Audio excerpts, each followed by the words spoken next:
नमस्कार बच्चों, स्वागत है आपका अपने YouTube channel smart career academic classes में। जैसा कि देख पा रहे हैं कि आज जो हमारी केमिस्ट्री की पाठशाला की जो सीरीज चल रही है फॉर 2026 और 2027 के लिए, तो उसमें आज का जो हमारा लेक्चर होगा वो लेक्चर नंबर 3 होगा, जिसमें हम अपने 12th की केमिस्ट्री यानी कि 12th के चैप्टर जो प्रथम चैप्टर है, चैप्टर फर्स्ट बिलियन को डिस्कस कर रहे हैं। तो बिलियन के इससे पहले हमारे 2 लेक्चर जा चुके हैं। ठीक है, आज का जो हमारा लेक्चर है वो तीसरा लेक्चर है। तो इससे पहले कि हमने क्लास में जाना था कि किसी भी बिलियन की सांद्रता को हम कैसे ज्ञात करते हैं। ठीक है, तो उसके लिए हमने एक टर्म जाना था प्रतिशतता, यानी कि इन टर्म ऑफ परसेंटेज, यानी कि परसेंटेज के टर्म में हम किसी भी बिलियन की सांद्रता को ज्ञात कर सकते हैं। सांद्रता का मतलब ये है कि किसी भी बिलियन में कितना विलेय पदार्थ मौजूद हैं। ठीक है, तो परसेंटेज में हम पता करते हैं। उसके लिए एक हमने 3 टर्म पढ़े थे। पहला हमने पढ़ा था द्रव्यमान प्रतिशतता, यानी कि वेट बाय वेट परसेंटेज।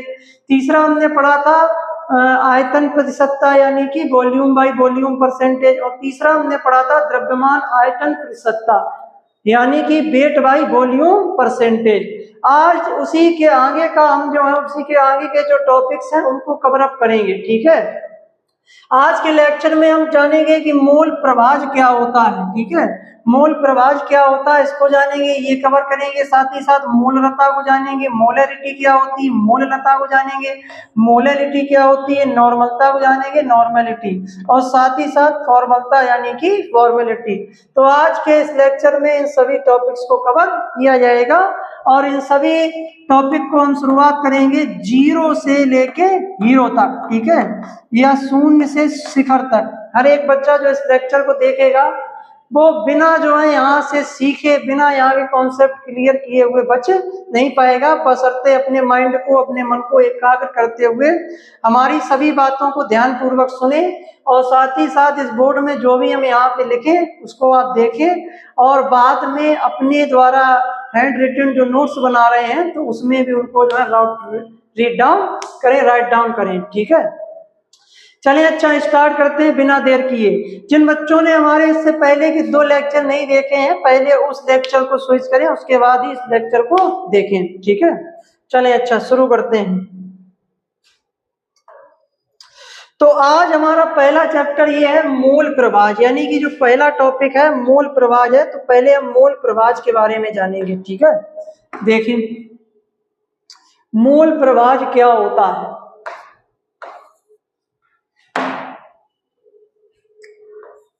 मोल प्रभाज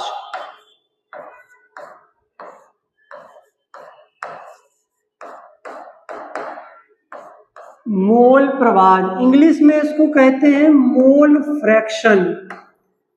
क्या कहते हैं? Mole fraction. ठीक, मोल फ्रैक्शन इसको कहते हैं और इसको हम x से डिनोट करते हैं, यानी कि इसको हम x से प्रदर्शित करते हैं।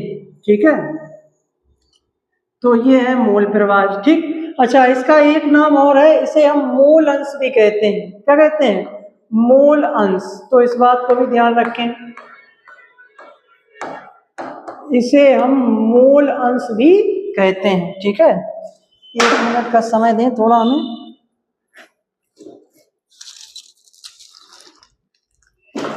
इसे हम क्या कहते हैं? मोल अंश भी कहते हैं। ठीक है, चलें अच्छा देखें, तो मोल अंश भी कहते हैं। इसकी परिभाषा क्या है देखें, तो पहले सुन ले, उसके बाद इसको जल्दी से मतलब जो है राइट डाउन करते हैं। तो देखो मोल अंश या मोल प्रभाज क्या होता है, मोल फ्रैक्शन क्या होता है। तो देखो किसी भी विलयन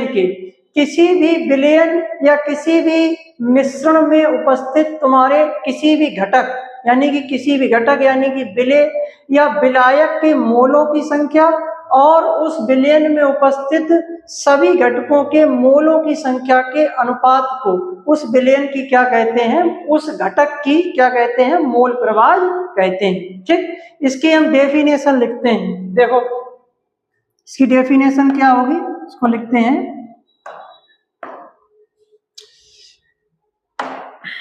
देखें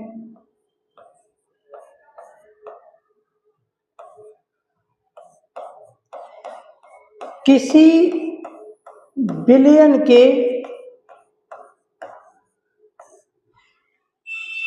किसी बिलियन के या किसी बिलियन में उपस्थित, ऐसे करके लिखें, किसी बिलियन में उपस्थित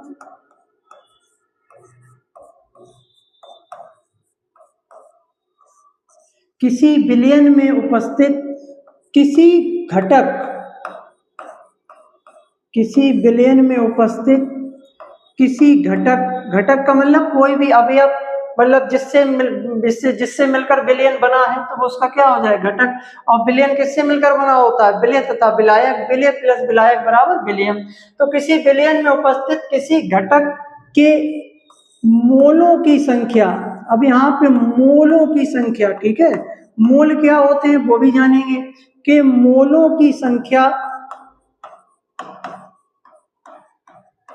के मोलों की संख्या तथा बिलियन में उपस्थित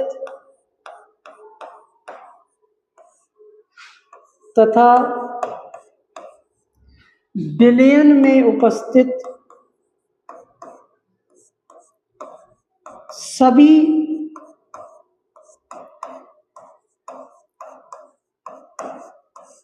सभी घटकों के मोलों की संख्या के अनुपात को, सभी घटकों के मोलों की संख्या के अनुपात को, मोलों की संख्या के अनुपात को, ठीक है, अनुपात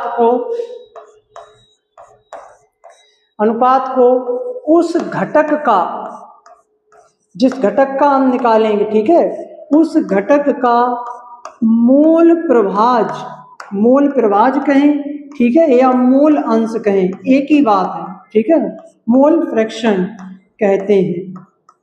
ठीक, अभी इस पूरे टॉपिक को जब हम पढ़ लेंगे तो ये अच्छे समझ में आ जाएगा। ठीक, तो उस घटक का क्या कहते हैं, मोल प्रभाज हम कहते हैं। ठीक, थोड़ी राइटिंग को एडजस्ट करें,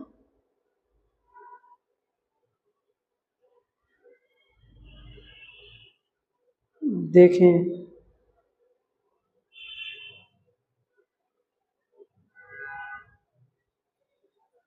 अब सही, तो मोल प्रभाज कहते हैं। ठीक है, अच्छा, तो देखें, अब समझिए, कह रहे हैं कि किसी बिलियन में उपस्थित किसी घटक, किसी घटक का मतलब हमने बताया जिससे मिलकर बिलियन बना, ठीक है, तो किसी घटक के मोलों की संख्या, इसको कह रहे हैं मोलों की संख्या। अब ये मोल क्या होते हैं, ठीक है, इसको भी हम जानेंगे। तो मोलों की संख्या तथा बिलियन में उपस्थित सभी घटकों की मोलों की संख्या के अनुपात को उस घटक का मोल प्रभाज कहते हैं। ठीक है, इसे हम x से प्रदर्शित करते हैं। इसे हम किससे प्रदर्शित करते हैं, इसे हम x से प्रदर्शित करते हैं। x से, या कुछ किताबों में जो स्टैंडर्ड किताबें हैं, ठीक है, उन किताबों में इनको जो है काई से भी प्रदर्शित करते हैं, या चाई उसको कहते हैं। ठीक है, काई या चाई।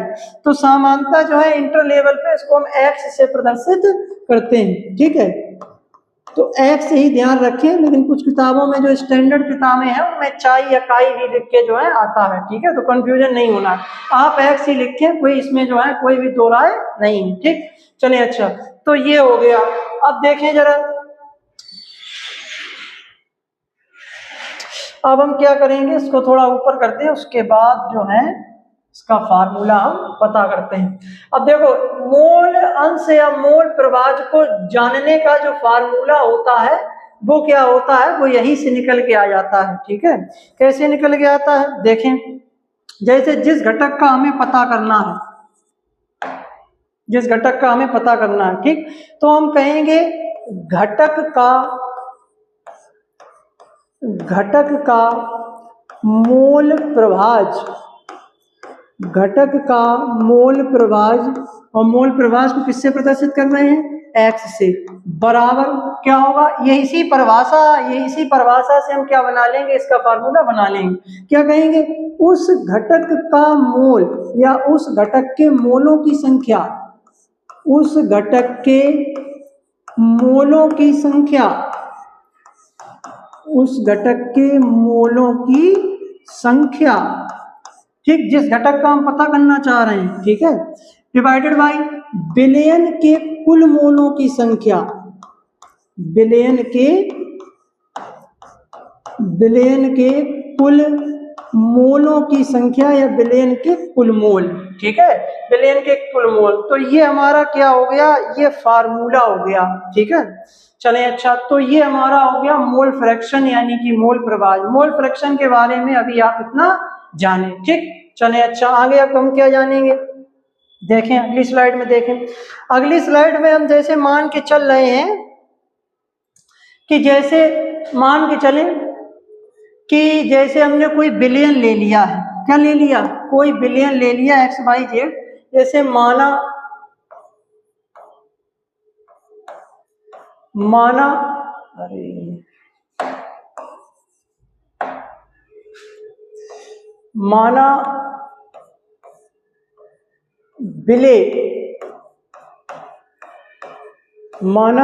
बिले के मोल, इसका जो सूत्र है इसको हम ड्राइव कर सकते हैं। माना बिले के मोल बराबर एन ए, क्या मान लिया हमने, एन ए। अच्छा, बिले को हम मान के चल रहे हैं, इस बात को ध्यान रखेंगे। इस पूरे लेक्चर में बिले को हम ए से प्रदर्शित करेंगे और जो हमारा विलायक होगा उस विलायक को हम बी से प्रदर्शित करेंगे। ये बात आप जो है गांठ बांध लें, ये बात हम बार बार नहीं बताएंगे, ठीक है। तो बिले के मोल को हमने क्या मान दिया, एन ए क्या हो गया, बिले, और एन क्या हो गया, इसके मोलों की संख्या, ठीक। उसी प्रकार हमने क्या माना कि विलायक यानी कि विलायक के मोल, विलायक के मोल हम मान लेंगे एन और बी, ठीक है। बी क्यों, क्योंकि हमने विलायक को बी माना है। अब जरा हमें ये बताएं कि बिलियन के कुल मोल कितने होंगे। बिलियन के मोल मतलब एक कॉमन सेंस की बात है भाई, कोई भी बिलियन होता है, बिलियन बराबर क्या होता है, बिले प्लस विलायक। तो बिलियन में हमने दो चीजें ये है, तो टोटल बिलियन के मोल क्या होंगे भाई, इन दोनों का योग ही तो होगा, कॉमन सेंस वाली बात है। तो हम यहाँ निकालेंगे बिलियन के कुल मोल, क्या निकालेंगे, बिलियन के कुल मोल। बिलियन के कुल मोल क्या होंगे, बिलियन के कुल मोल बराबर होंगे N A plus N B, ठीक। तो ये हमारे क्या हो गए, बिलियन के कुल मोल हो गए, ठीक।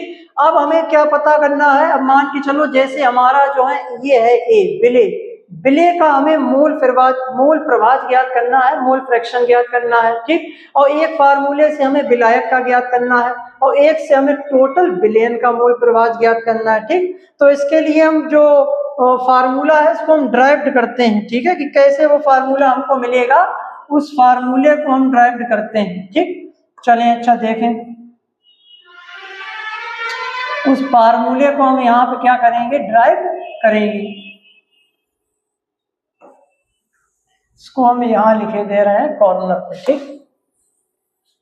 चलें, अच्छा, इसको थोड़ा ऊपर बढ़ा दे रहे हैं, ठीक। तो हमने इसको जो है किससे मान लिया है, बिले के मोल एन ए तथा विलायक के मोल हमने क्या माने हैं, विलायक के मोल हमने माने हैं एन बी। बिलियन के कुल मोल क्या हो गए, N A plus N B, ठीक। अब जैसे मान के चलो हमें इसका जो है मोल प्रभाज ज्ञात करना है, तो इसका मोल प्रभाज हम ज्ञात करेंगे, यानी कि एन ए का हमें क्या ज्ञात करना है, एक्स ज्ञात करना है, ठीक है। बिले के हमें मोल ज्ञात करने हैं, देखो कैसे ज्ञात करेंगे। देखो एक्स एन ए इसके हमें ज्ञात करने हैं, मोल प्रभाज इसका ज्ञात करना है। मोल प्रभाज को हमने लिखा नहीं, केवल उसका साइन लगा दिया। तो इसके लिए हम क्या कहेंगे, यानी कि इसके मोल एन ए के मोल, ठीक है, एन ए के मोल और डिवाइडेड बाई बिलियन के कुल मोल। बिलियन के कुल मोल क्या है, N A plus N B, यही तो है बिलियन के कुल मोल।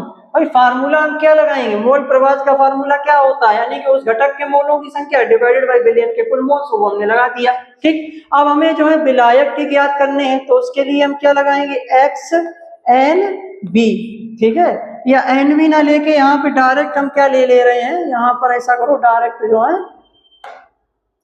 यहाँ पर हम एक्स ए ही लिए ले रहे हैं, ठीक है, क्योंकि हम जो डायरेक्ट ज्ञात कर रहे हैं उसी को लिखें, ठीक है।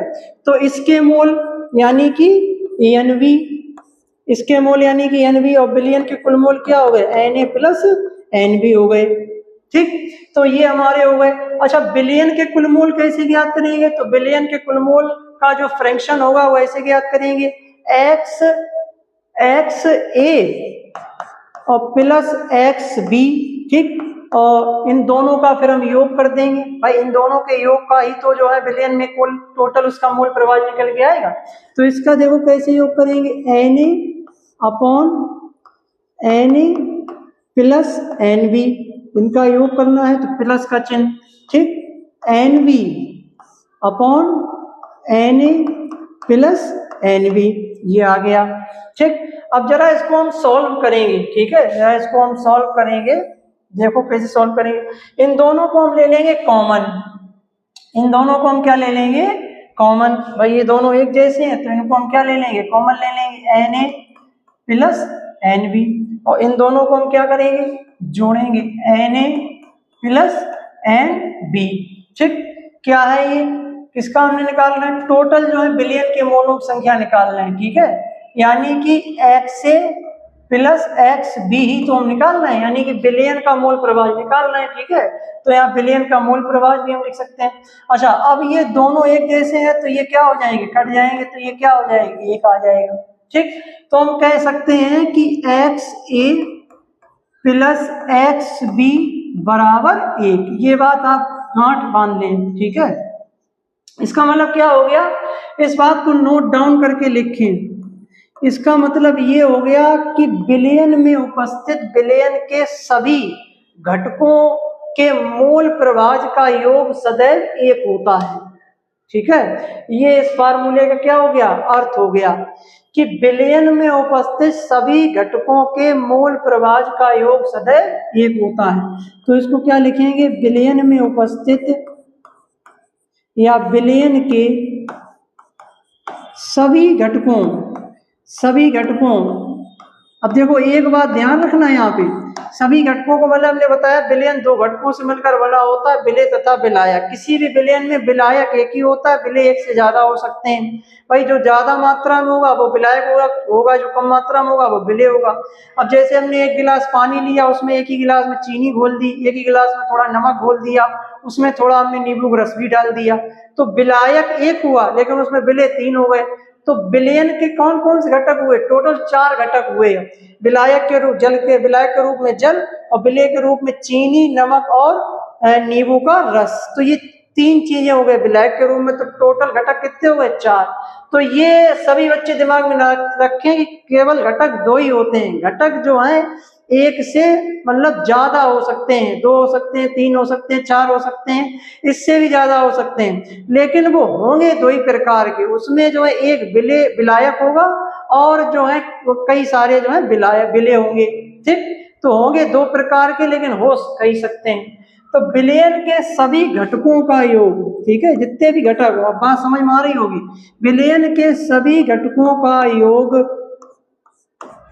सदैव एक होता है। ये बात हमारे जो है क्वेश्चन जब हम लगाएंगे इसके जो है फार्मूले रखे तो हमें काम आएंगे, सदैव एक होता है, ठीक है, इस बात को ध्यान रखेंगे।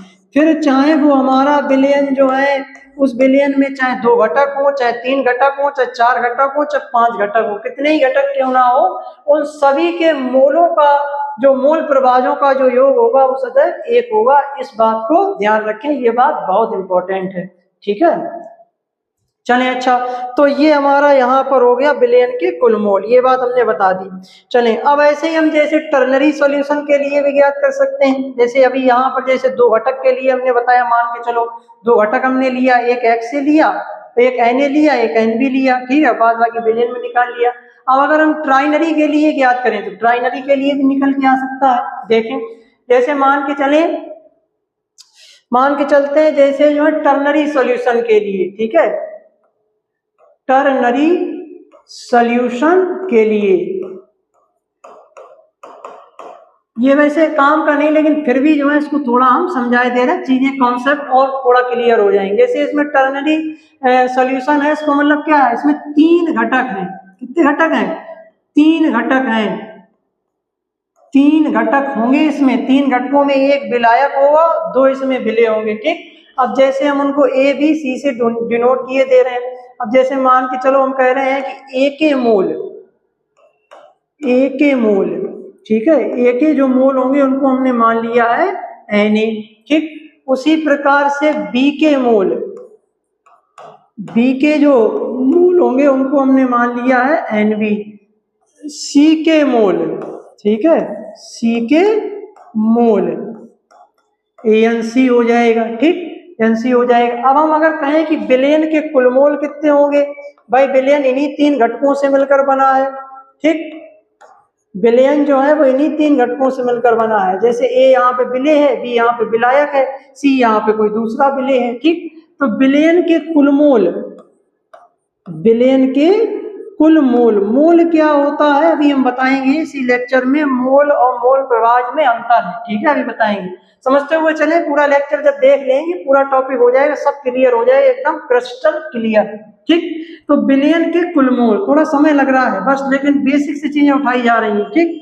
विलयन के कुल मोल, तो विलयन के कुल मोल कैसे होंगे भाई, इन तीनों का यौगिक होगा Na plus Nb plus Nc। तो ऐसे करके टोटल तीनों का क्या निकल आएगा, योग निकल आएगा, ठीक। चलें, अच्छा इन तीनों का क्या निकल आएगा, योग निकल आएगा। अब देखते हैं यहाँ पर क्या निकालें। जैसे हमें निकालना है इसके मोलो, इसका जो है मोल प्रवाह निकालना है, ठीक है, A का निकालना है। तो क्या लिखेंगे, X से डिवाइडेड बाई इसके मोलों की संख्या, इसके मोलों की संख्या यानी कि क्या होगी Na, और डिवाइडेड बाई विलयन के कुल मोल यानी कि Na plus Nb plus Nc, ठीक है। तो ये टोटल हो जाएगा।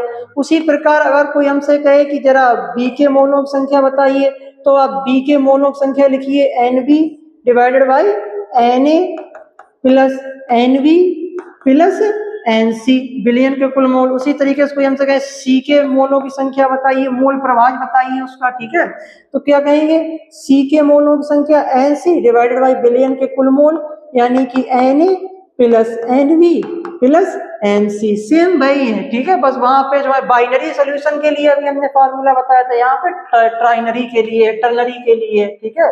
चलिए, अच्छा अब यहाँ पे वो बात देखते हैं, वो वाली बात लागू होगी जो हमने कहा था कि विलयन में उपस्थित सभी घटकों के मोल प्रवाह का योग सदैव 1 होता है।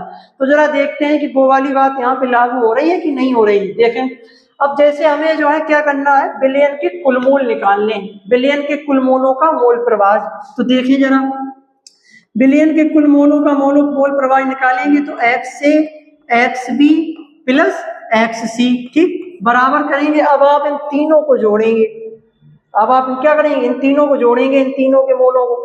तो देखें वो उसमें ज्यादा डिटेलिंग हो जाएंगी। ये हमारे नीचे वाले तीनों क्या है, कॉमन, इनको हम कॉमन ले लेंगे, ठीक। तो इनको हम नीचे कॉमन लिखे ले रहे हैं, Na plus Nb plus Nc।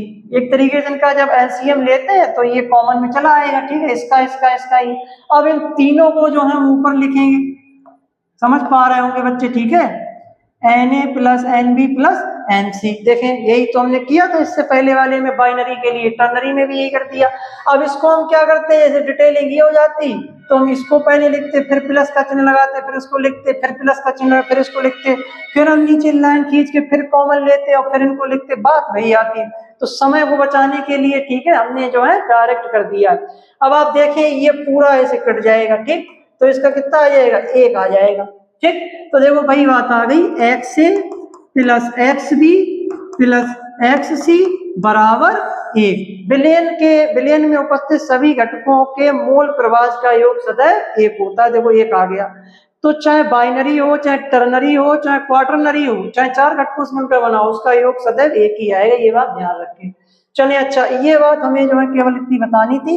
अब हम आगे बढ़ते हैं और अब हम लगाएंगे फार्मूला, लेकिन उससे पहले हम बताएंगे मूल क्या होता है, ठीक है, मूल क्या होता है, मूल को हम यहाँ पे बताना चाहेंगे। तो देखें सभी बच्चे, मूल क्या होते हैं, उसके बाद हम शिफ्ट करेंगे मोल प्रवाह की तरफ। देखें भाई मोल क्या होता है, मोल,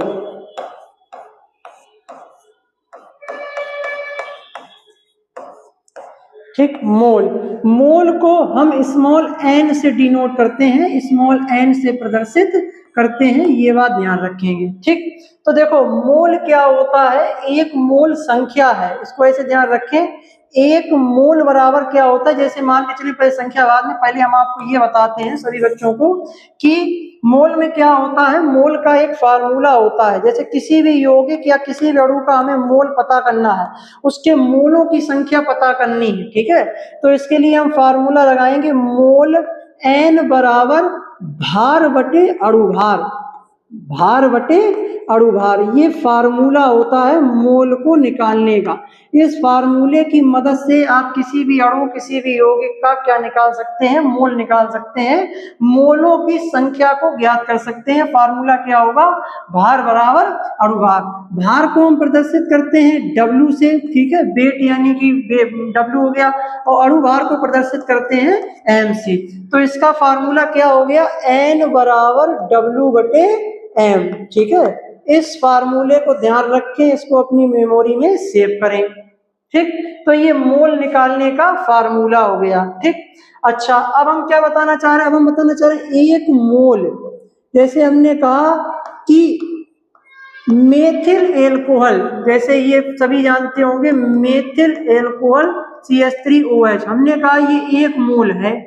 किसी भी बिलियन में इसके मोलों की संख्या एक मोल, किसी भी बिलियन में इसके मोलों की संख्या एक मोल है, ये हमने कहा। तो एक मोल का मतलब क्या होता है, एक मोल बराबर होता है 6.022 इंटू 10⁻23। ये क्या होती है, एक मोल में संख्या, किसकी, अणुओं की संख्या।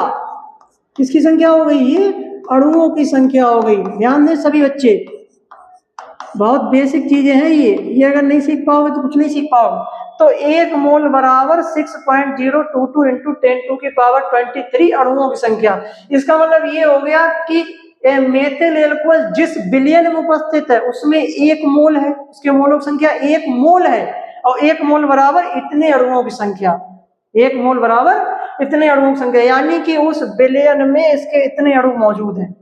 समझ पा रहे हैं। तो एक मोल, जैसे हमने अब 2 मोल कह दिया तो इसका डबल।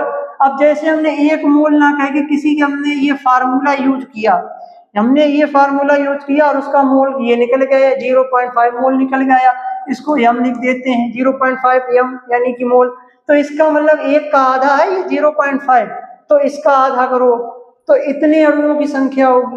तो ये एकदम बेसिक है, ठीक है। अच्छा, इस संख्या को एक नाम और देते हैं, इसको ध्यान रखें। इस संख्या को हम कहते हैं आवोगाद्रो संख्या।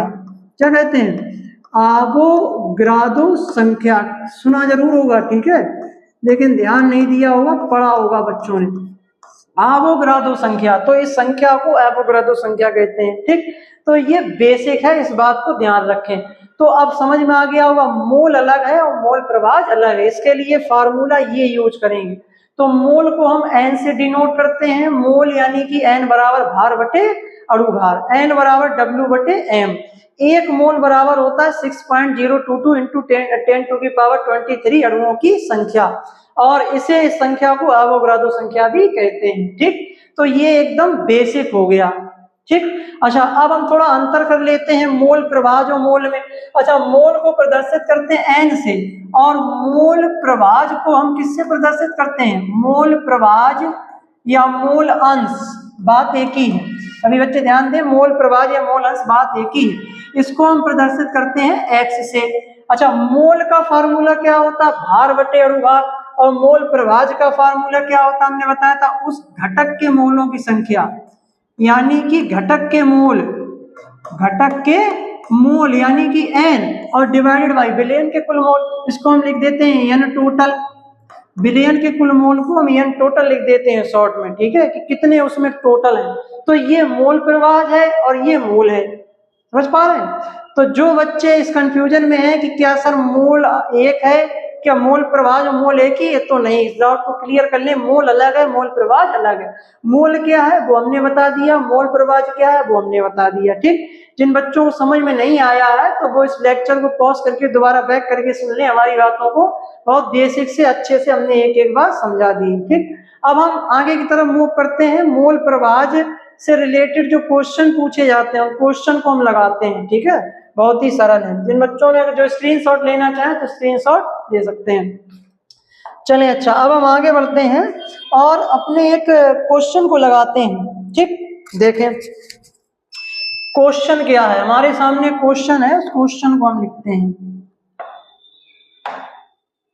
देखें क्वेश्चन कह रहे हैं कि 1 बिलियन में 16 ग्राम मेथिल एल्कोहल, 1 बिलियन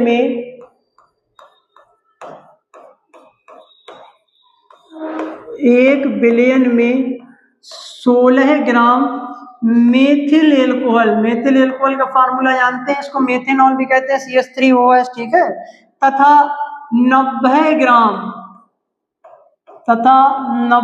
ग्राम H2O उपस्थित है, ठीक है, H2O उपस्थित है, ठीक। तो H2O यानी कि जल तथा मेथेनॉल, ठीक है, मेथेनॉल के मोल प्रभाजों की या मोल अंशों की गणना कीजिए। मोल प्रभाज कह दें या मोल अंश कह दें, एक ही बात, मोल अंशों की गणना कीजिए। तो भाई हमें इसकी क्या करनी है, गणना कीजिए। नो डाउट, नो प्रॉब्लम, किसी प्रकार की टेंशन लेने की जरूरत नहीं, बहुत सरल है, ठीक है। फार्मूला में अप्लाई करें। कोई भी क्वेश्चन दिया जाए तो सबसे पहले उस क्वेश्चन में देखें हमको गिवन डेटा, डेटा क्या दे रखा है, वैल्यू क्या दे रखी है, वैल्यू को यहाँ पे शॉर्ट में लिख लें, उसके बाद फार्मूला यूज करें, फार्मूले में वो वैल्यू पुट करेंगे, उसको कैलकुलेट करेंगे, आंसर हमारा आएगा, ठीक। चलिए अच्छा, तो ये हमारा क्या हो गया, क्वेश्चन हो गया। इस क्वेश्चन को हम जो है सॉल्व आउट करेंगे, इसमें फार्मूला लगाएंगे, हमें मोल अंश पता करने हैं, ठीक है, मोल अंश हमें पता करने हैं, इस बात को ध्यान रखेंगे। चलें अच्छा, देखें अब हमें यहाँ इसका जो है सॉल्यूशन यानी कि इसको हमें हल करना है।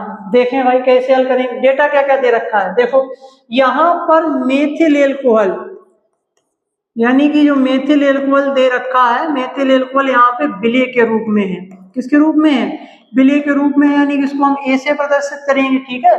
तो विलेय का भार, विलेय का भार कह लें या विलेय का द्रव्यमान कह लें, बात एक ही है, ठीक है। द्रव्यमान दे रखा है, भार दे रखा है, और भार को हम किससे प्रदर्शित करते हैं, भार को हम प्रदर्शित करते हैं WA से, ठीक। या अगर द्रव्यमान ले रहे हैं, द्रव्यमान इंग्लिश में मास कहते हैं, तो ये हम ये भी ले सकते हैं। भार को इंग्लिश में वेट कहते हैं, तो वेट को हम यहाँ W ले सकते हैं, ठीक। तो विलेय का भार कितना दे रखा है, यहाँ पे हमें दे रखा है 16 ग्राम, कितना दे रखा है 16 ग्राम, ठीक। तो ये ध्यान रखें। अच्छा, और जल यानी कि H2O का, H2O यहाँ पे विलायक के रूप में है, ठीक। तो उसका कितना भार दे रखा है, यानी कि द्रव्यमान कितना दे रखा है, तो उसका जो भार दे रखा है यानी कि जो WB दे रखा है वो कितना दे रखा है 90 ग्राम, कितना दे रखा है 90 ग्राम दे रखा है, ठीक। तो इतनी वैल्यू हमें जो है दे रखी है, ठीक। चलें अच्छा, अब देखो हमें क्या निकालना है, मोल अंश निकालना है। और मोल अंश निकालने का फार्मूला ये है कि जिस घटक का पूछा गया, जैसे H2O का पूछा गया, मेथेनॉल का पूछा गया, तो उसके मोलों की संख्या और डिवाइडेड बाय बिलियन के कुल मोलों की संख्या। तो इस क्वेश्चन में कहीं पे भी हमें मोल नहीं दे रखे हैं, कहीं पे भी मोलों की संख्या दे रखी है कि नहीं दे रखी, भार दे रखा है, द्रव्यमान दे रखा है। तो इसके लिए हम सबसे पहले मोलों की संख्या ज्ञात करेंगे, मोल ज्ञात करेंगे। तो मोल को अभी हमने जस्ट इससे पहले समझाया, तो हमने मोल का फार्मूला क्या बताया, हमने बताया मोल यानी कि N बराबर भार बटे अणु भार। ये फार्मूला जो है आप यूज करके जो है क्या निकालेंगे, मोलों की संख्या निकालेंगे H2O की और मेथेनॉल की। तो चलिए बिना देर किए पहले इनकी निकाल लेते मोलों की संख्या, ठीक। तो देखें अब जैसे हमें CH3 इसकी निकालनी है, तो इसकी निकालनी है तो उसको लिखेंगे AnCH3OH, इसके मोल, ठीक, इसके मोल। और भार बटा अणु भार, कितना इसका भार दे रखा है 16 ग्राम भार इसका दे रखा है, और अणु भार M, अणु भार सर हम कहाँ से लेके आए, तो देखो अणु भार निकालना पड़ेगा। जैसे ये मेथिल एल्कोहल है, तो देखो मेथिल एल्कोहल का यहाँ पर हम निकाल के दिखा रहे हैं इसका अणु भार यानी कि मॉलिक्यूलर वेट। देखें 9th क्लास में सीखा होगा, ठीक है, नहीं सीखा होगा तभी सीखने। जैसे कार्बन का जो एटॉमिक मास होता है या एटॉमिक जो वेट होता है कितना होता है 12, कितना होता है 12 होता है, प्लस हाइड्रोजन कितने हैं 3 और एक 4, एक हाइड्रोजन का एक होता है तो 4 के कितने हो जाएंगे 4 हो जाएंगे। ठीक, ऑक्सीजन का एक का 16 होता है, कितना होता है 16। अब इसको आप कैलकुलेट कर लें, यही हमारा अणु भार आ गया निकल के। तो 6 और 4 कितना हो गया 10, 10 और 2 12, एक लगा, एक एक 2 और एक 3, और ये आया ग्राम में 32 ग्राम। ठीक, ग्राम में निकल गया था, ग्राम में कैलकुलेट होता है 32 ग्राम। अब कुछ बच्चे कहेंगे सर हमें आता नहीं है, आपने कैसे निकाल दिया।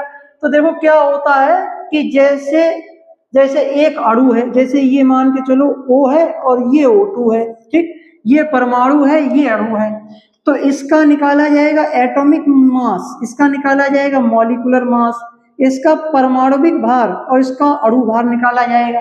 कैसे निकाला जाएगा, परमाणु भार निकालने का फार्मूला होता है कि उस परमाणु में उपस्थित इलेक्ट्रॉनों की संख्या और प्लस जो है प्रोटॉनों की संख्या, इलेक्ट्रॉनों की संख्या और प्लस प्रोटॉनों की संख्या, इनको आप जोड़ दीजिए, उसका क्या निकल के आ जाएगा, उसका जो परमाणु भार निकल के आएगा। अब जब हम अणु में निकालेंगे तो अणु का जो भार निकल के आएगा, कॉमन सेंस की बात है, वो इन सभी परमाणुओं के भार का ही तो योग होगा, परमाणुविक भार का ही तो योग होगा। जैसे हमने देखो हमने कार्बन का निकाला, अच्छा कार्बन का परमाणु क्रमांक कितना होता है 6, तो इसका मतलब इसमें इलेक्ट्रॉन 6, प्रोटॉन भी 6, तो 6 से कितना हो गया 12, तो इसीलिए 12 लिख दिया। हाइड्रोजन का परमाणु क्रमांक होता है 1, यानी कि 1 इलेक्ट्रॉन होगा, 1 इलेक्ट्रॉन और 1 इसमें क्या होगा 1 इलेक्ट्रॉन होगा और 1 इसमें क्या होगा प्रोटॉन होगा। ठीक, तो यहाँ पे क्या हो जाएगा, यहाँ पे 1 होगा तो 1 का 1 है तो 4 के कितने हो जाएंगे 4 हो जाएंगे यहाँ। ठीक है, अच्छा यहाँ पर प्रोटॉन नहीं, यहाँ पे गलती हो रही है, यहाँ पर न्यूट्रॉन होगा।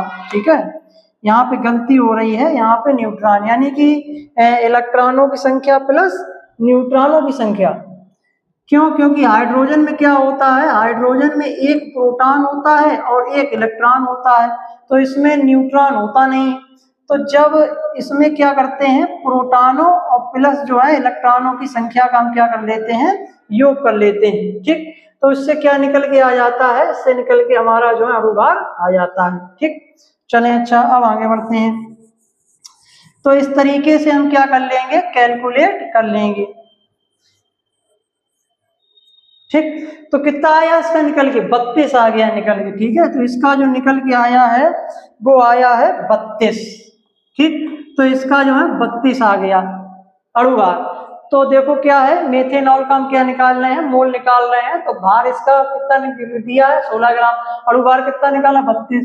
तो इसको जब सॉल्व करेंगे तो कितना आएगा 0.5 ग्राम या 0.5 मोल, क्यों मोल निकाल रहे हैं ना, तो 0.5 मोल इसका निकल के आ गया। ठीक, उसी प्रकार से हम H2O का निकालेंगे, तो H2O का भी जल्दी से निकालते हैं। ठीक है, H2O का निकालेंगे तो H2O का भार कितना दे रखा है 90, और इसका हम कैलकुलेट करेंगे अणु भार। तो जरा H2O को देखें, इसको हम बिगाड़ देंगे अभी। ठीक है, देखें हाइड्रोजन का 1 का 1 तो 2 का कितना हो जाएगा 2, ऑक्सीजन का कितना होता है 16, तो यहाँ पे कितना हो गया 18 अणु भार। तो यहाँ पे हम कितना रख देंगे 18 रख देंगे, 18 पंजे 90 यानी कि 5 मोल, तो इसका 5 मोल आ गया निकल गया। ठीक, तो इस तरीके से हमने कैलकुलेट किया, अब इसको हम हटाते हैं। ठीक, तो ये बेसिक सी जानकारी है, बच्चों ने 9th में पढ़ा होगा, नहीं पढ़ा हो तो इसको एक बार आप जरूर देखें।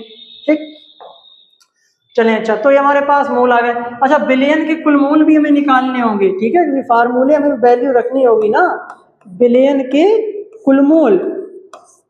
तो बिलियन के कुल मोल देखें भाई, बिलियन के कुल मोल इसको हम कहेंगे एन टोटल, एन टोटल कहेंगे। ठीक, तो ये कैसा आएगा, इन दोनों को जोड़ देंगे भाई, इन दोनों को जोड़ देंगे, यानी कि 0.5 प्लस 5, इसको जब जोड़ेंगे तो कितना आ जाएगा 5.5। ठीक है, मोल, बिलियन के मोल होंगे ये, 0.5 को जोड़ेंगे 5 में तो 5.5 मोल आ जाएगा। ठीक, तो ये बिलियन के हमारे सामने क्या आ गए, कुल मोल आ गए। ठीक, चलें अच्छा, तो अब हमें फार्मूला जो है वही अपना यूज करना है और उसका यूज कर लेना है। ठीक, तो देखें जरा, तो अब हमें क्या करेंगे, H2O के मोल प्रवास को ज्ञात करेंगे और इसके मोल प्रवास को ज्ञात करेंगे, मोल अंशों को। देखें फार्मूला लगाएं, XCH3OH, इसी का तो हमें ज्ञात करना है, बराबर इसके मोलों की संख्या, इसके मोल देखो जरा क्या दे रखे हैं, इसके मोल हमने निकाले अभी 0.5 दे रखे हैं,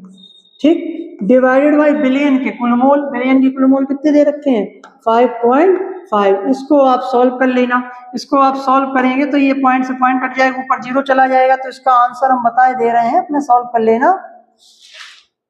इसका आंसर आएगा 0.09। वो कैलकुलेशन अपनी जो है कर लेना, ठीक है, अब कैलकुलेशन ना करवाओ, यहाँ पे टाइम वेस्ट होगा और पूरा करेंगे, ठीक। तो 0.09 आ गया इसका मोल प्रवाह मेथेनॉल का, ठीक। अब इसी प्रकार हम क्या करेंगे, इसका ज्ञात करेंगे, देखो XH2O, इसके मोलों की संख्या अभी हमने कितनी निकाली वहां पर 5, और बिलियन की कुल मोल कितने हैं 5.5। इसको सॉल्व करोगे ये पॉइंट हटेगा, ठीक। तो इसका जो आंसर आएगा वो आएगा 0.91। इसको सॉल्व करना तो इतना आ जाएगा, ठीक। अच्छा अब इनको जरा जोड़ो तो देखो टोटल तुम्हारा 1 आएगा, ठीक है। अच्छा एक का अगर हमने पता कर लिया तो हम दूसरे का भी पता कर सकते हैं। कैसे पता कर सकते हैं, एक तरीका और है, ये तो मेथड 1 हो गया। एक का पता कर लिया, दूसरे का हम पता कर सकते हैं। भाई हम जानते हैं सभी बिलियन के घटकों का योग 1 होता है। अब इसमें दो बाइनरी है, बाइनरी सॉल्यूशन है, 2 घटक होंगे, एक घटक का पता लग गया और एक मालूम 1 होता है, तो इसको हम 1 से घटा देंगे, यानी कि 0.09। 0.09 को 1 से घटाओगे तो देखना इतना ही आएगा, 0.91 ही आएगा, तो ये निकालने की जरूरत नहीं पड़ेगी, ठीक। और इनको जब जोड़ोगे तो देखना 1 ही आएगा, इन दोनों का योग कितना आएगा 1 आ जाएगा, ठीक। तो ये हमारा क्या हो जाएगा, इससे हमारा ये क्वेश्चन जो है वेरीफाई हो जाएगा, ठीक। किसी प्रकार की गलती की कोई संभावना यहाँ पर नहीं रहेगी, ठीक। तो इस तरीके से हम क्या करेंगे, मोल प्रवाह से रिलेटेड कोई भी क्वेश्चन है, ठीक है, तो कोई भी क्वेश्चन अगर दे रखा है तो उसे हम आसानी से क्या कर सकते हैं, सॉल्व आउट कर सकते हैं, ठीक। चलें अच्छा आगे बढ़ते हैं, चलें अच्छा। अब क्या है, अब हम जो है एक क्वेश्चन जो है घर के लिए देते हैं टर्नरी सॉल्यूशन के लिए, ठीक। देखें क्या क्वेश्चन है, क्वेश्चन नंबर 2, ठीक।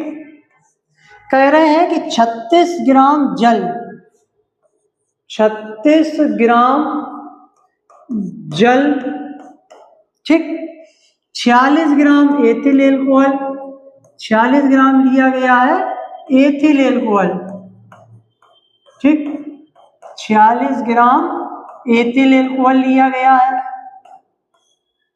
ठीक, तथा 32 ग्राम मेथिल एल्कोहल। अब ये जो क्वेश्चन है वो टर्नरी सॉल्यूशन के लिए है। इस क्वेश्चन में और जो है आनंद आने वाला है, जब इसको सॉल्व करेंगे तो इसका भी वही आएगा, लगाने का तरीका वही होगा, ठीक है। मेथिल एल्कोहल, बस इसका थोड़ा जो है मेथड और बड़ा हो जाएगा और टाइम इसमें लगेगा, ठीक। मेथिल एल्कोहल मिलाकर एक मिश्रण तैयार किया गया, मिलाकर एक मिश्रण तैयार किया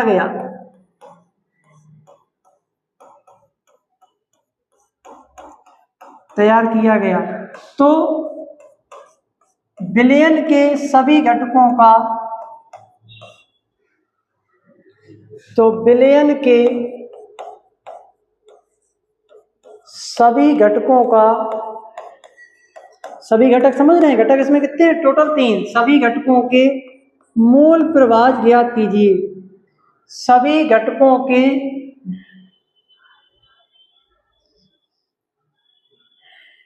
बहुत दिक्कत, सभी घटकों के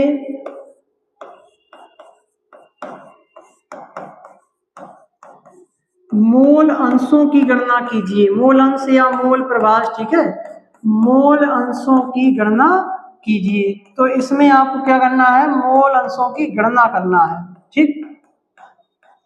तो इसको जो है लगा ही लेंगे, ठीक है, जैसा हमने बताया है, ठीक है। लगाने का तरीका क्या है इसको हम बता देते हैं जल्दी, सेम तरीका है, बस वो बाइनरी के लिए था, ये ट्राइनरी के लिए है, बस इस बात को ध्यान रखेंगे, अदरवाइज तरीका दोनों का सेम है, ठीक है, इस बात को ध्यान रखें, तरीका सेम है। जैसे यहाँ पे देखो 36 ग्राम जल दे रखा है, तो ये जल का जो है भार दे दिया, द्रव्यमान दे दिया, एथिल एल्कोहल का हमको जो है द्रव्यमान दे दिया, ठीक है, और मेथिल एल्कोहल का द्रव्यमान दे दिया, तो इन सभी का हमका द्रव्यमान भार दे दिया, ठीक। और उसके बाद हमें इनके मोल भी ज्ञात करने हैं, ठीक है। मोल यहाँ नहीं दे रखे, मोल निकालना पड़ेगा।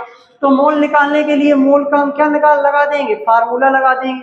मोल निकालने के लिए मोल का फार्मूला लगा देंगे। चलो हम इसको जल्दी से लगा दे रहे हैं, ठीक है।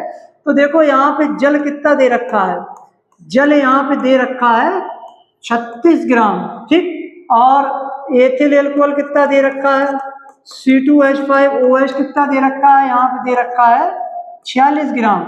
मेथेनॉल कितना दे रखा है, CH3OH बराबर यहाँ दे रखा है 32 ग्राम, ठीक है। अब इन सभी के मोल हमें ज्ञात करने पड़ेंगे, ठीक है। तो जल का मोल हम कैसे ज्ञात करेंगे, जल्दी से निकालते हैं। NH2O, जल का मोल हम कैसे निकालेंगे, देखो भार बटे अणुभार वाला फार्मूला लगाएंगे। तो जल का भार कितना दे रखा है 36, और अणुभार जो अभी हमने इससे पहले क्वेश्चन में जल का कैलकुलेट किया, कितना किया था 18, इसको काट देंगे, 18 दूनी 36, तो जल के मोल कितने हो गए 2 मोल हो गए, ठीक। अब हम निकालेंगे एथेनॉल की C2H5OH की, कितना भार दे रखा है 46, इसका जो है कैलकुलेट करेंगे हम, ठीक है। अणुभार C2H5OH, कार्बन 2 है, एक कार्बन का कितना होता है 12, 2 का कितना हो जाएगा 24, एक हाइड्रोजन का 1 तो 5 और 1 6 का 6, ऑक्सीजन का 1 का होता है 16 और 1 ही है, ठीक। इनको जोड़ोगे तो 6 और 6 और 6 12, 12 और 4 18 की लगी 1, अच्छा 2 1 3 और 1 4, यही है C2H5OH। 12 दूनी 24 और 6 ये हो गया और 16 ये हो गया, ठीक है। तो इसको जब जोड़ोगे 6 6 दूनी 12, 12 और 4 कितने होते हैं 12 4 16 होते हैं, सॉरी यहाँ भाई हम कहें 16, ठीक है। इनको जोड़ दो 46 ग्राम आ जाएगा, इसका कितना आ जाएगा 46 ग्राम। तो अब देखो इसका भी 46 ग्राम आ गया, तो 46 से 46 गया, कितना आया 1 मोल निकल के आया, ठीक। यानी कि 1 मोल उपस्थित है भाई, ये वो तो संख्या यहाँ पर उपस्थित है, ठीक है। अच्छा 1 मोल निकल के आ गया। अब देखें N इसका निकाल लें, इसका कैलकुलेट कर लें, CH3OH, ठीक, कितना दे रखा है यार 32। और मेथेनॉल का भी जस्ट अभी हमने इससे पहले फार्मूले में निकाला था अणुभार क्वेश्चन में, तो 32 ही आया था। तो 32 से 32 कट जाएगा, तो यहाँ कितना आ जाएगा 1 मोल, कितना आ जाएगा 1 मोल। तो इसका जो है क्या निकल गया मोलम संख्या। अच्छा बिलियन के कुल मोल यहाँ कैलकुलेट करेंगे तो कितना आ जाएगा, N टोटल हम निकालेंगे। तो N टोटल के लिए इन सबको जोड़ेंगे तो 2 + 1 बराबर 4 मोल, ये टोटल है, ये क्या है टोटल है, ठीक। तो जब ये टोटल है तो इसका हम क्या करेंगे, प्रत्येक घटक के मोल प्रभाज की गणना करेंगे। देखें प्रत्येक घटक के मोल प्रभाज की क्या करेंगे, गणना करेंगे।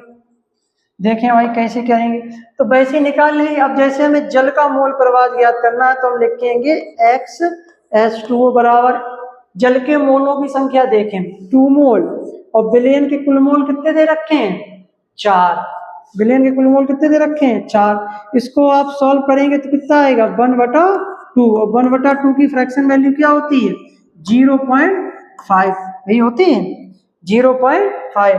तो 0.5 हो गया मोल, क्या हो गया मोल, ठीक है। तो इसके जो है क्या हो गया मोल फ्रैक्शन हो गया ये, ठीक। अच्छा इसकी गणना करेंगे हम X C2H5OH की, इसकी भी जल्दी से निकाल लें। इसकी निकालेंगे तो इसके मोल कितने निकाले हमने 1 मोल, टोटल कितना है 4, तो इसका कितना आया 1/4, 1/4 की क्या होती है 0.25, यही होगी, तो ये हो गया 0.25। अच्छा मेथेनॉल की निकालेंगे CH3OH बराबर, इसके मोल भी कितने हैं 1 है, ठीक। और बिलियन के कुल मोल बराबर 4, तो इसका भी वही 0.25, ठीक। अब जरा देखें उसको वेरीफाई कैसे करेंगे, भाई हमने बताया था इनको जोड़ दें। तो देखें 0.5 0.25 0.25 इन सबको कैलकुलेट करेंगे, यानी कि योग करेंगे। इन सभी को जब हम जोड़ेंगे तो कितना आएगा 1, इससे हमारा क्या हो गया वेरीफाई हो गया कि हमारा ये जो आंसर आया है एकदम सही। तो इस तरीके से हम अपने क्वेश्चन के आंसर को इस तरीके से वेरीफाई करेंगे, ठीक। तो बिलियन के सभी घटकों के मोल प्रभाजों का योग सदैव 1 होता है। देखो वही बात वेरीफाई हो रही, बिलियन की यही 3 घटक हैं और इनके हमने क्या निकाले हैं मोल प्रभाज निकाले, इन सबका योग देखो 1 आ रहा है। तो इसीलिए वो वाली बात हमने वहां पे बताई थी, वेरीफाई करवाई थी, ये क्वेश्चन में यहाँ पे हमारे काम आ रही है। ठीक, चलिए अच्छा आगे बढ़ते हैं। तो ये हमारा हो गया मोल प्रवाह। ठीक, अच्छा तो ये हमारा क्या हो गया, मोल प्रवाह हो गया। इस तरीके से इससे क्वेश्चन पूछे जाते हैं। तो अभी तक हमने मोल क्या होता है वो जाना, मोल प्रवाह क्या होता है उसको जान लिया है। ठीक है, दोनों में अंतर क्या है वो भी हमने बता दिए हैं। अब हम अगला नेक्स्ट टॉपिक स्टार्ट करते हैं जिसको कहते हैं मोलरता। क्या कहते हैं, मोलरता। तो अब हम पढ़ने चल रहे हैं मोलरता। देखें भाई, मोलरता देखें भाई किसे कहते हैं। अगला जो हमारा टॉपिक है वो है मोलरता। तो दिक्कत है इस बोर्ड में। अगला टॉपिक हमारा क्या है, मोलरता। ठीक, इंग्लिश में इसको कहते हैं मोलैरिटी। मोलैरिटी, ठीक है, इसको मोलैरिटी कहते हैं, वो बना है। और इसको हम प्रदर्शित करते हैं इस कैपिटल एम से। ठीक है, कैपिटल एम से इसको हम क्या कर देते हैं, डिनोट करते हैं। ठीक, तो मोलरता हो गई। ठीक, अब इसको हम परिभाषित कैसे करेंगे, तो देखें किसी विलयन के, इसकी परिभाषा क्या है, इस परिभाषा को समझ लें, ज्यादा बड़ी परिभाषा नहीं है। किसी विलयन के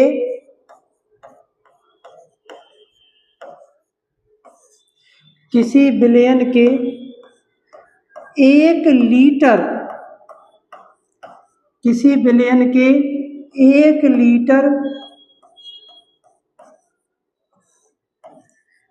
लीटर आयतन में उपस्थित विलेय पदार्थ के मोलों की संख्या को, विलेय पदार्थ के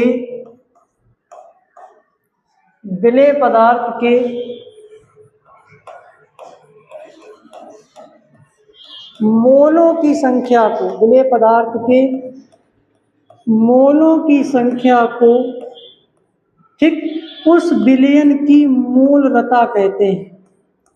उस विलयन की क्या कहते हैं, मोलरता। उस विलयन की मोलरता कहते हैं। और मोलरता को किससे प्रदर्शित करते हैं, यम से प्रदर्शित करते हैं, कैपिटल यम से। आगे हम पढ़ेंगे मोललता, उसको स्मॉल एम से प्रदर्शित करेंगे, मोलरता कहते हैं।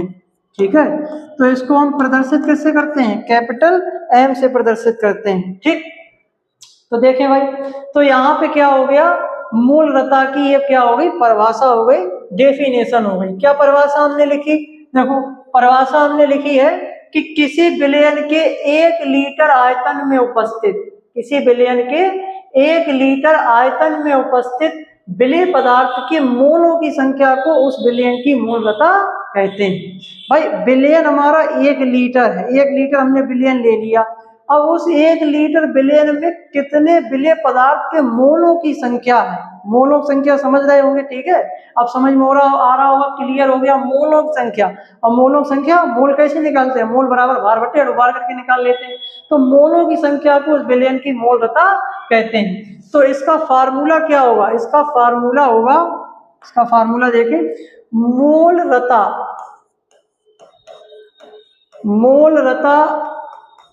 यम बराबर क्या होगा, वो मोलरता बराबर विलेय के मोलों की संख्या, विलेय पदार्थ के मोलों की संख्या, विलेय पदार्थ के मोलों की संख्या, विलेय पदार्थ के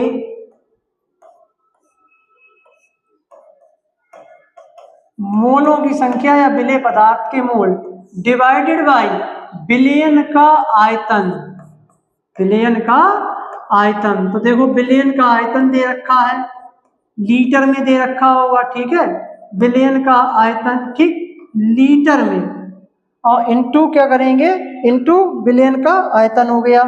ठीक, तो इस तरीके से हम क्या कर लेंगे, किसी भी पदार्थ की, किसी भी दिए हुए विलयन की मोलरता को हम क्या कर लेंगे, यानी कि विलेय पदार्थ के मोल डिवाइडेड बाय विलयन का आयतन। भाई परिभाषा है, जो परिभाषा में कहा गया उसी को फार्मूले के रूप में दिखाया गया है। ठीक है, जो परिभाषा में कहा गया है उसी को बस फार्मूले के रूप में यहाँ पर दिखाया गया है। ठीक, चलें अच्छा, तो जैसे विलेय पदार्थ के मोल हो गए।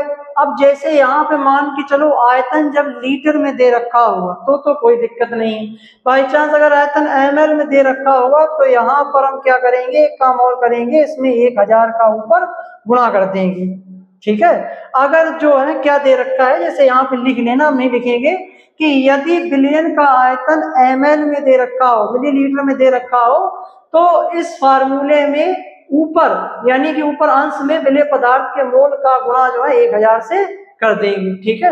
अब इसको हम कैसे और शॉर्ट करके लिखेंगे, देखो मोलता बराबर विलेय पदार्थ के मोल, मोल को किससे प्रदर्शित करते हैं, n से।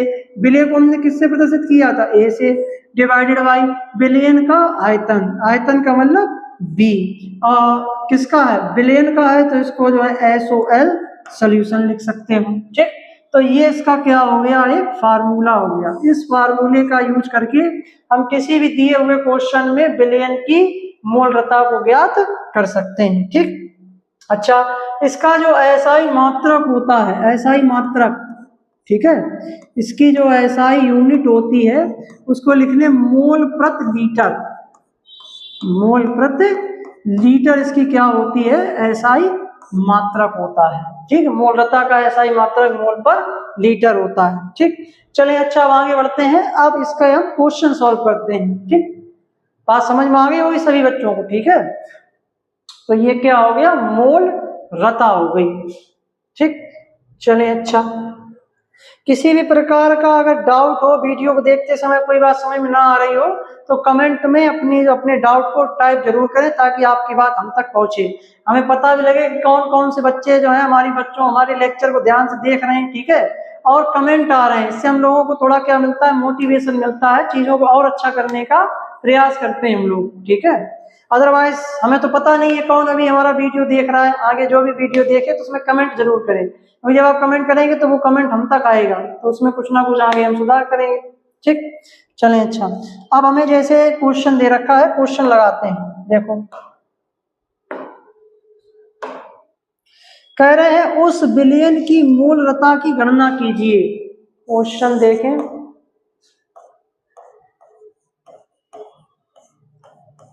उस बिलियन की मोलरता, ठीक है, मोलरता मतलब m की गणना कीजिए, मोलरता की गणना कीजिए, गणना कीजिए जिसमें 5 ग्राम NaOH, कितना बोला है, 5 ग्राम NaOH, 5 ग्राम NaOH, 5 ग्राम NaOH, 5 ग्राम NaOH 450 ग्राम बिलियन में घुला है, यानी कि 450 ml, 450 ml बिलियन में घुला हुआ है। देखो यहाँ पर फार्मूला जो हमने बताया है उसमें 1000 से ऊपर गुणा करना होगा, क्योंकि ml में दे रखा है, बिलियन में घुला हुआ। अगर ये लीटर में दिया होता तो कोई दिक्कत नहीं होती, घुला हुआ है, ठीक। तो ये हमारा क्वेश्चन है, इस क्वेश्चन को रीड करें, समझें और लगाएं। देखें तो इसमें क्या है, कह रहे हैं उस बिलियन की मोलरता गणना कीजिए जिसमें 5 ग्राम NaOH 450 ग्राम 450 ml बिलियन में घुला हुआ है। देखें क्या है इसका सॉल्यूशन, इसका सॉल्यूशन क्या है, देखें इसको हल करें। क्या क्या डेटा हमको दे रखा है गिवन, इसको यूज करें। देखें क्या दे रखा है, विलेय क्या दे रखा है, विलेय के रूप में यहाँ NaOH है, क्या है NaOH, NaOH यहाँ पे विलेय के रूप में है, एज ए जो है सॉल्यूट के रूप में वर्क कर रहा है, ठीक। समस्या बड़ी जटिल है, NaOH, ठीक है। तो NaOH का यहाँ पे भार यानी कि द्रव्यमान दे रखा है, कितना यहाँ पे भाई द्रव्यमान दे रखा है, द्रव्यमान का मतलब यहाँ पे M मान लो या W मान लो, ठीक है। कितना यहाँ पे दे रखा है 5 ग्राम, ठीक है, 5 ग्राम यहाँ पे दे रखा है, ठीक। तो 5 ग्राम इसका हमको दे रखा है, ठीक। अच्छा, इसका हमें मोल निकालना पड़ेगा। क्यों? मोलरता में क्या होता है? मोलरता में हमने बताया था कि विलेय पदार्थ के मोलों की संख्या और डिवाइडेड बाय विलयन का आयतन। विलयन का आयतन दे रखा है 450 ml, मोलों की संख्या नहीं दे रखी, मोल निकालना पड़ेगा। उससे पहले हमें NaOH का ज्ञात करना होगा अणुभार। NaOH का अणुभार हमको ज्ञात करना होगा, ठीक है। अणुभार यानी कि m ज्ञात करना होगा। जब इसको हम m ले रहे हैं तो यहाँ पे स्मॉल m कर दो, या इसको यहाँ पे ऐसा करो W कर दो, यहाँ पे क्या कर दो? W, ठीक है। भार ले लो, वेट W से प्रदर्शित करो। तो NaOH का अणुभार, ठीक है। कैसे ज्ञात करेंगे? देखो, NaOH, यही है NaOH। NaOH सोडियम का जो एटॉमिक वेट होता है वो 11 दूनी 22 23 होता है, ठीक है। 23 के समथिंग होता है, प्लस ऑक्सीजन का 16, हाइड्रोजन का 1 होता है। इनको आप जोड़ेंगे तो 6 1 7 7 3 10 की लगी 1, 2 1 3 3 और 1 4, 40 ग्राम। ग्राम में निकल के आता है, ये बात ध्यान रखेंगे। 40 ग्राम हो गया, तो इसका जो वेट हो गया है कितना हो गया है? 40 ग्राम, ठीक। अच्छा, विलयन का आयतन भी लिख लें, उसके बाद हम मोल ज्ञात करें। विलयन का आयतन जो हमें क्वेश्चन में दे रखा है, विलयन का आयतन यानी कि बी हमको दे रखा है क्वेश्चन में, कितना दे रखा है? 450 ml दे रखा है। उसके बाद हम मोल निकालेंगे, ठीक। मोल निकालेंगे, मोल निकालेंगे यानी कि n निकालेंगे। n किसका निकालेंगे? यहाँ पर NaOH का। NaOH का क्या होता है? भार बराबर अणुभार। भार कितना दे रखा है? 5 ग्राम दे रखा है। अणुभार हमने कितना निकाला? 40। इसको आप कैलकुलेट करेंगे तो कितना आएगा?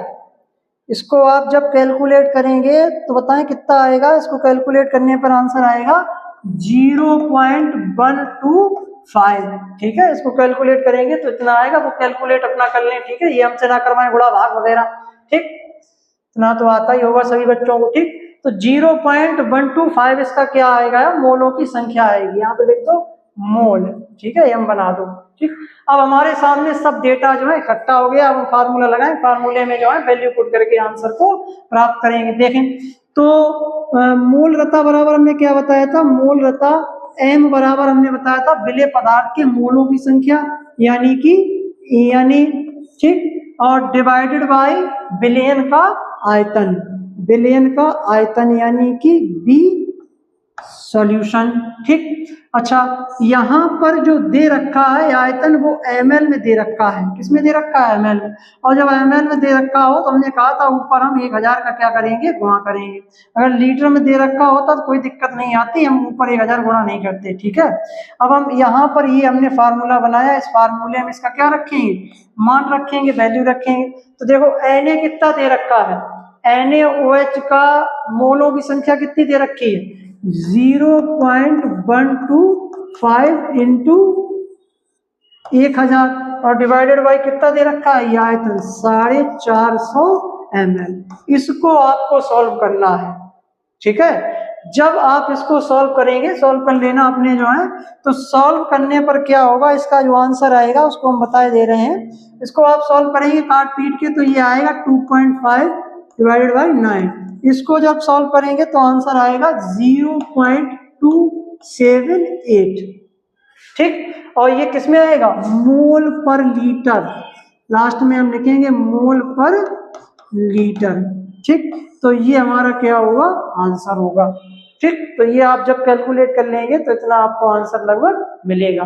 तो इस तरीके से हम क्या करेंगे? किसी भी जो है क्वेश्चन में अगर हमसे मोलरता पूछी जाए तो आसानी से हम इस फार्मूले का यूज करके बता सकते हैं। बशर्ते हमें मोल निकालना होगा, क्वेश्चन में मोल नहीं दे रखा होगा, उसका हमें भार दे रखा होगा, द्रव्यमान वो भार या द्रव्यमान दे रखा होगा, अणुभार हम कैलकुलेट कर लेंगे, और उसके बाद हम दोनों को डिवाइड करके क्या निकाल लेंगे? मोल निकाल लेंगे, और उसके बाद फार्मूला यूज करके अपना जो है वो क्या नाम मोलरता ज्ञात कर लेंगे, ठीक। तो कोई बहुत बड़ा टास्क नहीं है, आसानी से बेसिक से चीजें लेके चल रहे हैं, बेसिक से उठा रहे हैं। हर एक बच्चा, कमजोर से कमजोर बच्चा इन चीजों को सीख सकता है, ठीक है। एक बार में समझ नहीं आता है तो वीडियो को 2 बार देख लें, ठीक है, ध्यान से देखें तो आपको चीजें जरूर समझ में आएंगी, ठीक। अगला देखें, 85 ग्राम NaCl। ये क्वेश्चन हम घर के लिए देंगे, ठीक है, क्योंकि समय ज्यादा लग रहा है इसमें, ऐसे एक एक क्वेश्चन कराएंगे तो फिर आप लोग फिर क्या करेंगे, सब हम ही करा देंगे, ठीक है। तो जो बच्चे समझ रहे हैं तो वो लोग बच्चे घर पे करेंगे भी। देखें क्या कह रहे हैं क्वेश्चन में, क्वेश्चन हम लिखे दे रहे हैं, क्वेश्चन का स्क्रीनशॉट ले लें। 85 ग्राम NaCl को 250 ml, यहाँ पर NaCl लिया गया है इसे ब्लैक रूम, NaCl को 250 ml, ठीक है, जल में घोला गया है। 250 ml जल में घोला गया है, तो इसको 250 ml जल में भाई घोला गया है, ठीक है। विलयन की मूलता गणना कीजिए, बस और क्या। विलयन की मूलता, विलयन की मूलता की गणना कीजिए। तो विलयन की मूलता m निकालना, जैसे अभी हमने सेम क्वेश्चन करवाया था सेम वैसे ही लगेगा, ठीक है। तो ये जो है सभी बच्चों के लिए क्या हो गया, होमवर्क हो गया है, ठीक है, होमवर्क हो गया। इसका जो आंसर होगा वो आप कमेंट बॉक्स में टाइप करके दें, जब भी वीडियो को देखें कमेंट बॉक्स में टाइप करें, कमेंट बॉक्स में इसका आंसर दें, सेम उसी तरीके से लगेगा, ठीक है, इसमें कुछ नया नहीं है, ठीक। चले अच्छा फिर आगे बढ़ते हैं। तो ये हमारा हो गया मोलरता, ठीक है, मोलरिटी हो गया। तो मोलरता के बारे में हमने क्या कहा कि 1 लीटर विलयन में उपस्थित विलेय पदार्थ के मोलों की संख्या को उस विलयन की मोलरता कहते हैं। तो मोलरता का फार्मूला क्या निकला भाई, डेफिनेशन कोई फार्मूले के रूप में लिख देना, कोई बहुत बड़ा टास्क नहीं। मोलरता है बराबर विलेय पदार्थ के मोलों की संख्या डिवाइडेड बाय विलयन का आयतन। अगर विलयन का आयतन लीटर में दे रखा है कोई दिक्कत नहीं, और अगर ml में दे रखा है तो ऊपर हम 1000 से गुणा कर देंगे, ठीक। मोल कैसे निकाले जाते हैं, बहुत सरल है, मोल हमने बता दिया, मोल यानी कि n बराबर भार बटे अणुभार। भार दे रखा होगा क्वेश्चन में, अणुभार हम कैलकुलेट कर लेंगे, ठीक, और रख के मोल निकाल लेंगे, फिर उसके बाद फार्मूला में गिवन वैल्यू को पुट कर देंगे, हमारा आंसर आ जाएगा। कैलकुलेट कर लेंगे, कैलकुलेशन कर लेंगे अपनी, ठीक है। चलें अच्छा आगे बढ़ते हैं। अगला अब हम पढ़ेंगे मोललता। मोललता को पढ़ लिया, मोललता जो है सरल हो गई अब, ठीक है, बस थोड़ा सा अंतर है। मोललता में हमने कहा था 1 लीटर विलयन में उपस्थित विलेय के मोलों की संख्या, मोललता में होगा 1000 ग्राम। 1000 ग्राम बराबर 1 केजी, तो 1 केजी कह सकते हैं कि 1 किलोग्राम विलायक में उपस्थित विलेय पदार्थ के मोलों की संख्या को उस विलयन की क्या कहेंगे, मोललता कहेंगे, मोलैलिटी कहेंगे, उसको हम एम से प्रदर्शित करेंगे। चलें अच्छा इसको लिखते हैं हम, ठीक है, देखें। तो अगला हम क्या पढ़ने चल रहे हैं, अगला हम यहां पर पढ़ेंगे मोललता। अगला हम यहां पे पढ़ेंगे मोललता, ठीक।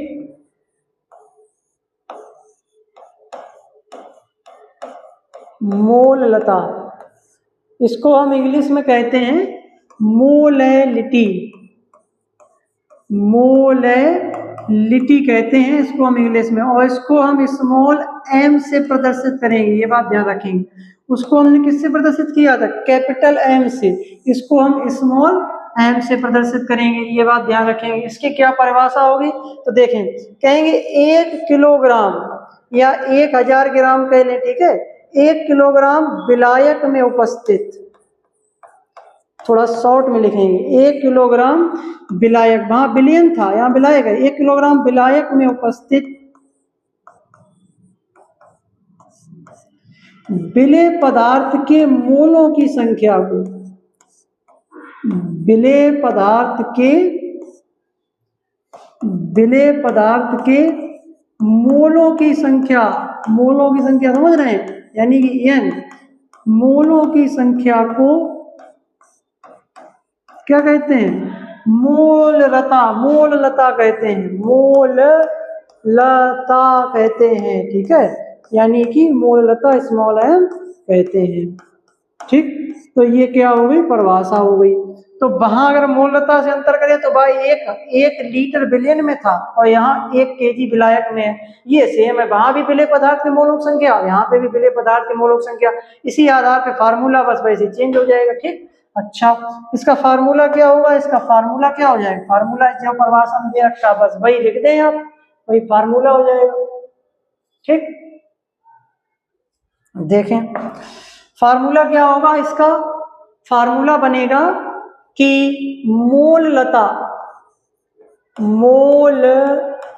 लता यानी कि स्मॉल m बराबर विलेय पदार्थ के मोलों की संख्या, विलेय के मोल, शॉर्ट में हम लिख रहे हैं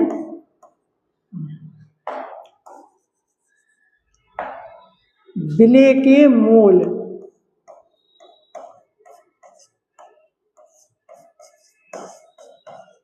विलेय के मोल, ठीक है। और डिवाइडेड बाय विलायक का द्रव्यमान, ठीक है। यहाँ पे बिलियन का आयतन नहीं होगा, वहां पे बिलियन का आयतन था, लीटर में दे रखा था तो आयतन था, लेकिन यहाँ पे बिलियन की जगह विलायक है। और आयतन क्या है? आयतन नहीं, यहाँ पे द्रव्यमान है, भार, तो विलायक का द्रव्यमान, ठीक है। इस बात को ध्यान रखेंगे, विलायक का द्रव्यमान होगा यहाँ पे, ठीक। तो इस तरीके से हो जाएगा। अब इसको हम कैसे शॉर्ट में लिखें? स्मॉल m बराबर विलेय के मोल, विलेय को किससे प्रदर्शित करते हैं? a से, और मोल को n से, तो Na हो जाएगा, डिवाइडेड बाय विलायक का द्रव्यमान।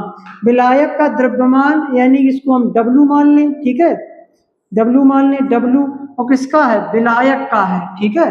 तो विलायक को हम क्या मान लें? B मान लें, भाई विलायक को हमने B से प्रदर्शित किया था, ठीक। तो ये हमारा क्या हो जाएगा? फार्मूला हो जाएगा, ठीक।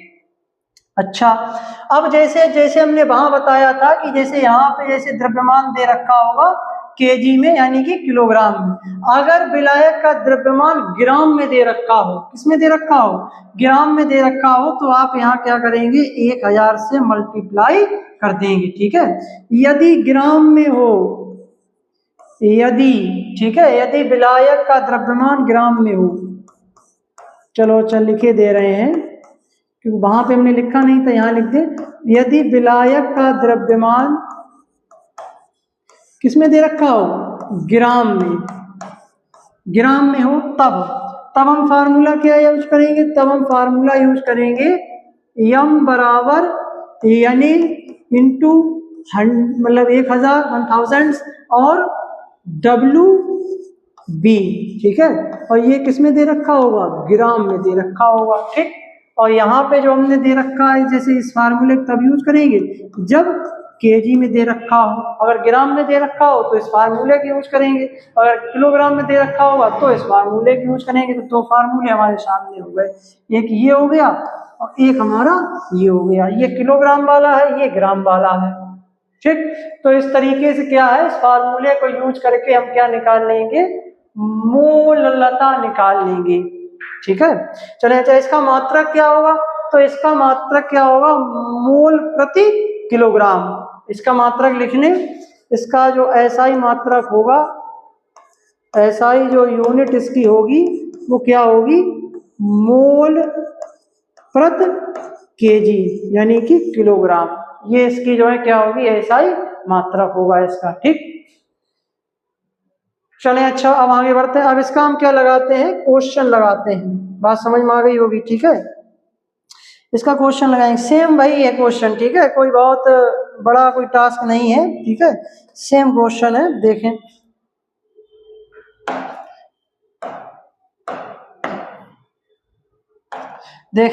क्वेश्चन कह रहे हैं कि 4.9 ग्राम H2SO4 को 4.9 ग्राम H2SO4 को, जैसे हम क्वेश्चन लगवा रहे हैं ऐसे क्वेश्चन पूछे जाते हैं, चाहे वो यूपी बोर्ड हो, चाहे MP बोर्ड हो, चाहे बिहार बोर्ड हो, ठीक है। तो इसी बस वैल्यू थोड़ी चेंज कर देंगे यहाँ पे, बस भाई वैल्यू चेंज कर देंगे, 4.9 की जगह कुछ और लिख दिया, 2.8 लिख दिया, 5 ग्राम लिख दिया, लेकिन पूछे ऐसे ही जाते हैं, ठीक है। लगाने का जो फंडामेंटल जो कॉन्सेप्ट है वो सीखना है। तो 4.9 ग्राम H2SO4 को 250 ग्राम 250 ग्राम, जब वो ग्राम में दे रखा है, ठीक है, जल में घोला गया है। किसमें घोला गया है? जल में घोला गया है। जल यानी कि यहाँ पे क्या है? विलायक है, जल में घोला गया है, V है, ठीक। तो क्या है भाई? विलयन की मोललता ज्ञात कीजिए, बस विलयन की विलयन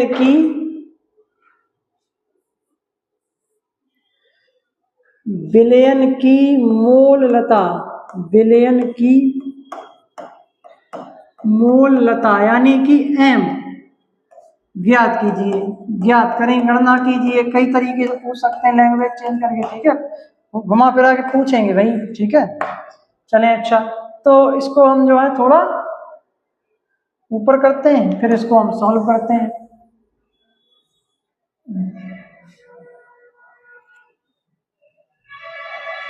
देखें, ठीक है, तो देखो यहाँ पे हमें क्या दे रखा है, इसको हम हल करेंगे, इसको हम इसका सॉल्यूशन देखें, ठीक है। देखें तो क्या क्या दे रखा है, हमें दे रखा है H2SO4। देखें, जो हमें डेटा दे रखा है उस डेटा को पहले अपने हिसाब से लिख लें, ठीक है। यार बहुत दिक्कत करता है, उसको लिख लें पहले। H2SO4 का द्रव्यमान, ठीक है, क्योंकि हमें यहाँ मोल निकालना पड़ेगा, ठीक है। तो H2SO4 का द्रव्यमान यानी कि भार, यानी कि W हमें कितना दे रखा है, 4.9 ग्राम दे रखा है, ठीक। इसका हमें अणु भार भी कैलकुलेट करना होगा क्योंकि हमें मोल निकालना है, ठीक है। तो H2SO4 का अणु भार, H2SO4 का अणु भार निकालेंगे कैपिटल M बराबर, तो कैसे निकलेगा देखें जरा, H2SO4 का अणु भार कैसे निकालेंगे, सभी बच्चे देखें ध्यान से। हाइड्रोजन का एक तो 2 का कितना हो गया, 2 हो गया।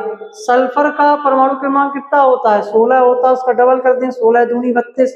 ऑक्सीजन का 1 का 16 होता है, तो 4 का कितना हो जाएगा, 64। अब इसको आप कैलकुलेट करें, 2 + 32 और प्लस 16 चौकू 64, इसको जोड़ें, 4 और 2 6, 6 और 2 8, 4 और 2 6, 6 2 8, 6 और 3 9, 98 ग्राम, ठीक। ये इसका अणु भार हो गया 98 ग्राम, तो इसको यहाँ पे लिख लें 98 ग्राम, ठीक। अच्छा, ये हमारा इतना अलग पोर्शन है अणु भार निकालने वाला, ठीक। अच्छा, अब क्या करें, इसको हम लाओ सेलेक्ट करके इधर डालने कोने,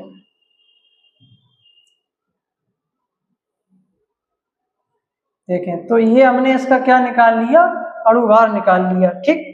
देखें अब हम क्या दे रखा है, जरा विलायक का देखें जो है द्रव्यमान, विलायक का जो है द्रव्यमान देखें, हमें कभी डेटा गिवन दे रखा है और इसको हम यूज भी करेंगे।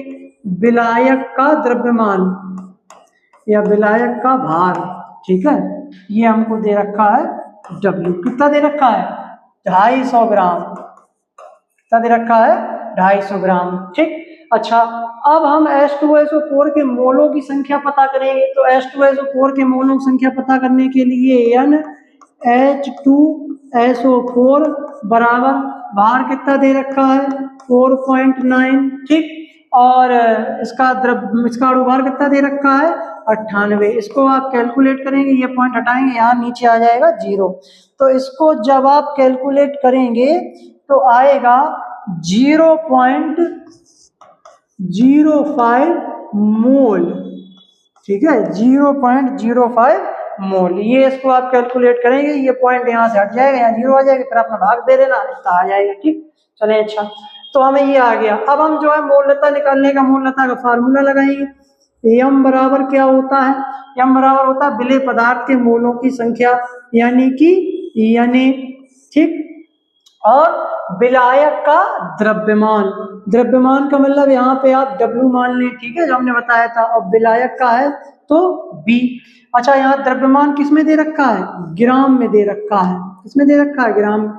इसका मतलब ऊपर हमें 1000 का क्या करना होगा, गुणा करना होगा, दूसरा वाला फार्मूला यूज करेंगे। इस फार्मूले में आप वैल्यू पुट कर दें, आपका आंसर आ जाएगा। अच्छा, मोल कितने दे रखे हैं, मोल हमने कितने निकाले, 0.05 इंटू 1000 डिवाइडेड बाई ग्राम में 250 दे रखा है, ठीक। 0 से ये 0 गया, इसको आप कैलकुलेट करेंगे तो कैलकुलेट करें, इसका आएगा 5.25, ठीक है, ये करें, और इसको जब आप करेंगे तो आ जाएगा 0.2 मोल पर kg। ठीक है, तो ये हमारा क्या आ जाएगा, आंसर आ जाएगा। ठीक, ये गुणा भाग है, कैलकुलेशन है, इसे आप स्वयं करें। ठीक है, इसमें अपना समय टाइम वेस्ट नहीं करेंगे, इतना तो कर ही लेंगे, गुणा भाग वगैरह। ठीक है, कैलकुलेट करके वगैरह, इतना ये आंसर आएगा।